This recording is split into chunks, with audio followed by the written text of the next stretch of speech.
गंगा दशहरे का मतलब जानते हो आप? केवल गंगा जी का नाम ले लेने से, एक लोटा जल शंकर भगवान को आज समर्पित कर देने से, या गंगा जल का एक जरा सा छींटा शरीर पर पड़ जाने से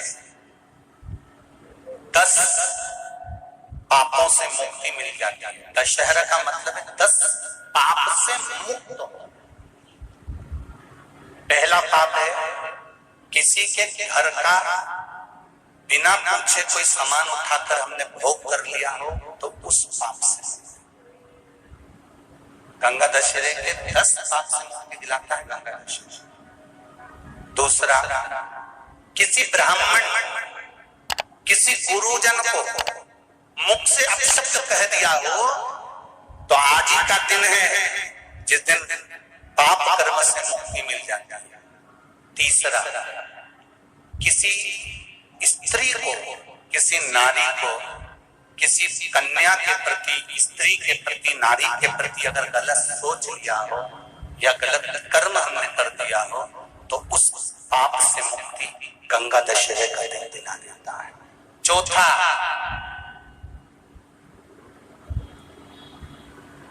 रजो धर्म धारण करने वाली नारी, रजस्वला स्त्री के हाथ का बना हुआ अगर हमने भोजन ग्रहण कर लिया है, तो आज गंगा दशहरे का दिन ही ऐसा रहता है जिस दिन उस पाप से हमें मुक्ति मिलती है। पांचवा, किसी के यहाँ सूतक जानते हो या सावड़। सूतक का मतलब होता है किसी के यहाँ कोई मर गया और उसके यहाँ का तुमने भोजन या पानी ग्रहण कर लिया। सावड़ का मतलब होता है किसी के यहाँ बच्चा हुआ, तुम्हें मालूम नहीं था, उसके घर का 8 दिन का 10 दिन का तुमने भोजन या पानी ग्रहण कर लिया। सूतक या सावड़ का भोजन या अन्न पानी ग्रहण कर ले, तो 5वें नंबर का गंगा दशहरे का वर्णन करता है कि 5वां पाप, इस पाप से भी लोगों को मुक्ति मिल जाती है। 6ठे नंबर का वर्णन आया, किसी मंदिर की जगह पर या धर्म की जगह पर अपन ने अपना कब्जा कर लिया हो या धर्म की जगह को अपना बना लिया हो, तो उस पाप से मुक्त होने का एक साधन 6ठे नंबर का। 7वें नंबर का, झाड़ू लगाते समय, बुआरी लगाते समय छोटे छोटे जीव झाड़ू के नीचे मर जाते हैं, तो उसके पाप से मुक्ति गंगा दशहरे का दिन दिला जाता है। 8वें नंबर का, 8वें नंबर, जिस समय हम भोजन ग्रहण कर रहे हो और हमारे दरवाजे पर कोई व्यक्ति आकर बैठा हुआ है और हमने उसको भोजन का नहीं पूछा या उसका मुख झूठा ना कराया, तो उस दोष से वंचित हो जाए, उस दोष को समाप्त कर दे, तो गंगा दशहरे का। 9वें नंबर का, बेटी की शादी करी और बेटी की शादी करने पर बहुत सारा कन्यादान आया। उस कन्यादान में साड़ियां ज्यादा आ गई, सामान ज्यादा आ गया, मिक्सर 2 सेट आ गए, डिनर के 2 सेट आ गए, और मायके वालों ने 1 सेट अपने घर में रख लिया और उस मिक्सर में खूब सामान पीस के खाया, खूब निपटाया। बेटी के कन्यादान का सामान घर में रखकर उसका भोग करने पर जो पाप लगता है, 9वें नंबर का कहता है गंगा दशहरे का दिन उस पाप को धो देता है।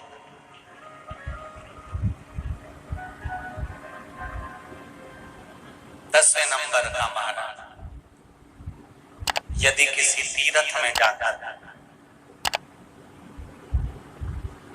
हमने कोई गलत काम करा होता है, तो गंगा दशहरे का ये आज का दिन हमारे पाप को वो धो देता है।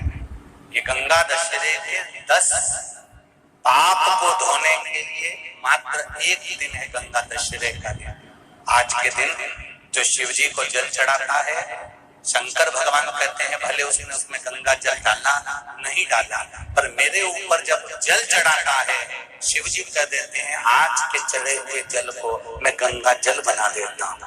आज गंगा दशहरे का खूब भजन करो, दान करो,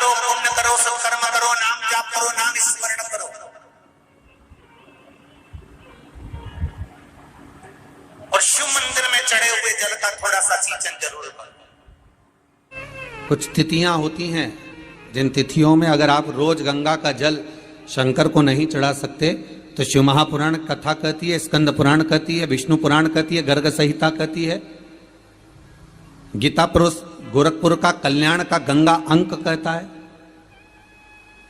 कि कुछ तिथियां भारत की भूमि पर ऐसी वर्णित है जिन तिथियों में भी गंगा का जल हम शिव को अगर एक बूंद भी समर्पित कर रहे हैं, गंगा का जल मात्र एक आधी चम्मच भी, आचमन जितना भी अगर हम शिव को समर्पित कर रहे हैं तो उसका सुख आनंदित है। जैसे पंचमी तिथि, नवमी तिथि, दशमी तिथि, एकादशी, प्रदोष, पूर्णिमा, अमावस्या, ये तिथियां हमारे यहाँ जो दी गई हैं, इन तिथियों में अगर हम गंगा का मात्र थोड़ा सा जल भी अगर जल के पात्र में डालकर गंगा जी का जल थोड़ा सा भी शिव के पास लेकर जा रहे हैं तो ये एक भाव अपने भीतर होना चाहिए कि आप केवल गंगा का जल साधारण शिव मंदिर में समर्पित नहीं कर रहे हो, आप गंगा का जल भले अपने घर से लेकर जा रहे हो और थोड़ा सा भी जल ले जाकर अगर शिव को समर्पित कर रहे हो तो तुम्हारे भीतर ये भाव होना चाहिए कि मैं गंगोत्री से जल भरकर सीधे रामेश्वर में ले जाकर गंगा के जल को समर्पित कर रही हूं। श्रावण के महीने में या अन्य महीने में आप शिव को समर्पित कर रहे हैं, ये आपके भीतर एक भाव उत्पन्न होना। एक बार गंगा में अगर डुबकी लगा ली है हृदय से, मन से, एक बार अगर गंगा में डुबकी लगा ली है मन से, हृदय से, चित्त से, तो कहते हैं जब तक व्यक्ति के प्राण छूटते हैं तब तक वो गंगा का जल उसके शरीर से लगा ही रहता है, वो अंतिम बिंदु तक लगा रहता है। मरने के बाद घर के लोग लोटा में भर के ले जाएं, खास खास अस्थियों को, कोई पूरी तो अस्थि ले ही नहीं जा सकती, इतनी सारी कौन ले जाए, तो अम्मा के दांत, उंगली, एक आध खोपड़िया, ऐसी 4, 6, 8 अस्थियां ढूंढ के झोली में भर के फिर लेके जाए गंगा। उससे अच्छा है पूरी अस्थि ले जाओ, पूरी ये शरीर संपूर्ण जीते जी गंगा का स्नान हो जाए। बहुत ध्यान देना आप लोग, किसी भी नदी में स्नान करने जाओ, तीज त्योहार पर, अमावस्या, पूर्णिमा आदि जो भी उत्सव मनाने के लिए आप किसी नदी के घाट पर जाते हो, किसी तालाब के घाट पर जाते हो, किसी कुंड के, किसी सरोवर के घाट पर जाते हो, और यदि आप स्नान कर रहे हो किसी पवित्र नदी में तो वहां की बालू रेत उठाकर शंकर भगवान के शिवलिंग बनाकर जो पूजन करता है, मात्र 5 बार उसी नदी का जल शंकर को समर्पित कर कर, भले दिया नहीं है, अगरबत्ती नहीं है, जल चढ़ाकर जो शिवलिंग को विसर्जन कर देता है, उसके पूर्वजों को पिंड की भी जरूरत नहीं पड़ती, वो तर जाता। उसके पूर्वजों को पिंड भाग की भी जरूरत नहीं पड़ती, उसकी तृप्ति स्वतः ही हो जाती है। हमारी यमुना, सरयू, क्षिप्रा, मंदाकिनी, नर्मदा, जितनी पवित्र नदी होती है, इन नदियों में आप लोग एक बहुत बड़ी गलती करते हो कि दोने में दिया लेते हो और दोने में दिया लेकर उसको रखकर और आप नदी में दिया जलाकर बहा देते हो। शिव महापुराण की कथा इसकी महत्वता नहीं कहती।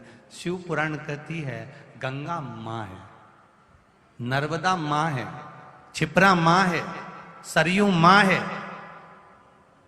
तुम्हारी सास कहीं बैठी हो, एक काम करना, जैसे तुम गंगा जी में दिया रख देती हो पानी में, सरयू जी में दिया रख देती हो पानी में, उसी तरह सास के सिर पे दिया जला के धर दो। बोलो, धर सकते हो?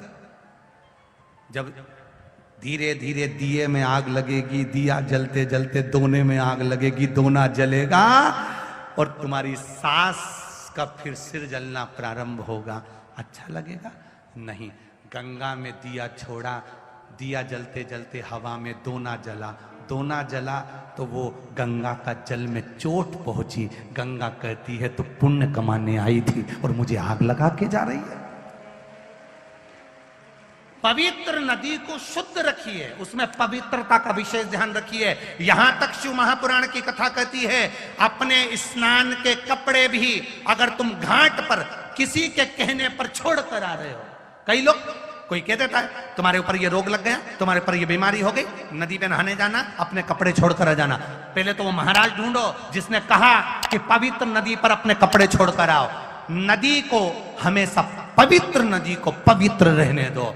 मेरे राम जी जब चित्रकूट होते हुए चले गए, मेरे राम जी जब अयोध्या से लंका तक गए, बीच में इतनी पवित्र नदी पड़ी थी, मेरे राम जी ने एक जगह पर ये अपने वस्त्र को नहीं छोड़ा, न वस्त्र को पानी में निचोड़ा।